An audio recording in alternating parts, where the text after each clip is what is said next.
Joe Rogan has some thoughts on Mamdani's spending plans, which reportedly include $1.2 billion for migrants coming to New York City. He's a psychopath. Like, the amount for migrants is crazy. There should be $0 for illegal immigrants. But zero. I don't think you can have zero, because if they're going to be there, they're going to be. You have to feed them.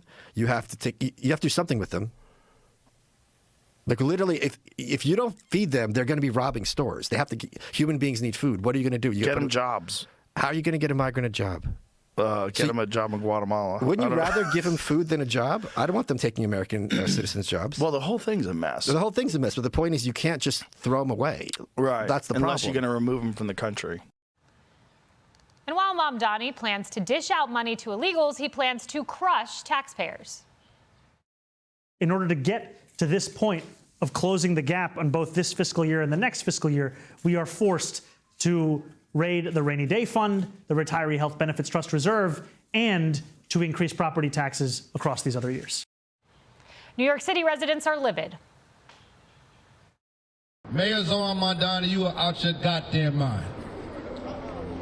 To want to raise our property taxes in Southeast Queens all across the city. Mayor, you came in with a good talk, but you're not walking the good walk. The water went up, the gas went up, light bill went up. Now property taxes? What exactly are we doing here? Do your job as mayor and leave our taxes out.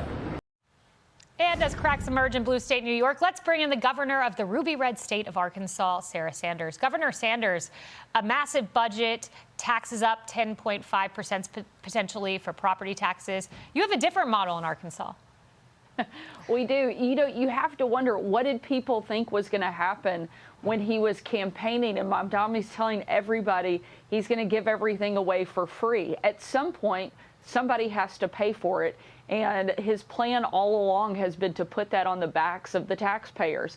Somebody has to pick up the tab, and people should have been asking during his campaign, who's going to pay for all of these things? You don't build a strong economy by giving things away. You do it by helping make it easier for people to work, easier for people to start a business, getting regulations out of the way.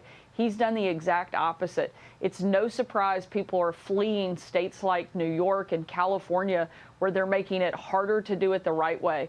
Arkansas, for the second year in a row, has been one of the top states people are moving into because we've done things that make a difference, like lowering taxes, removing barriers for businesses to actually thrive, empowering parents when it comes to education. Those are the things people are looking for, and red states have become huge beneficiaries of the craziness that's happening in places like New York and California. Yeah, it's quite a contrast, and I'm hoping people see that contrast as we head into November. And I know Arkansas early voting begins in just a few days here. I want to ask you about another topic. It's been in the news, and it's this social media trial that's happening. I was exploring something that you were working on there in Arkansas, and I'm very much supportive of it as a mother.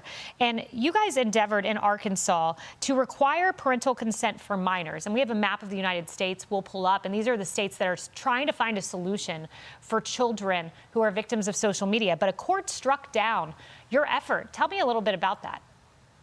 You know, one of the things that we've seen taking place, if you look at all of the data over the last decade plus, we're seeing a terrible trend with anxiety, depression, suicide rates, class participation dropping, all those other areas skyrocketing.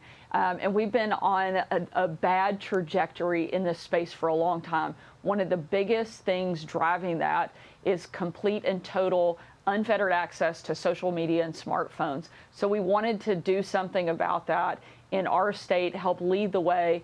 And we've been fighting big tech companies like you. I'm a mom. I have a 13-year-old, a 12-year-old, and a 10-year-old. So I'm seeing this and living it in real time.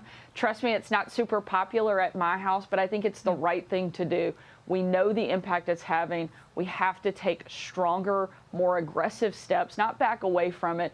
We went bell to bell, no cell in Arkansas, and we've seen tremendous results since we implemented that over the course of the last year. And I think there's a lot more in this space that we can do.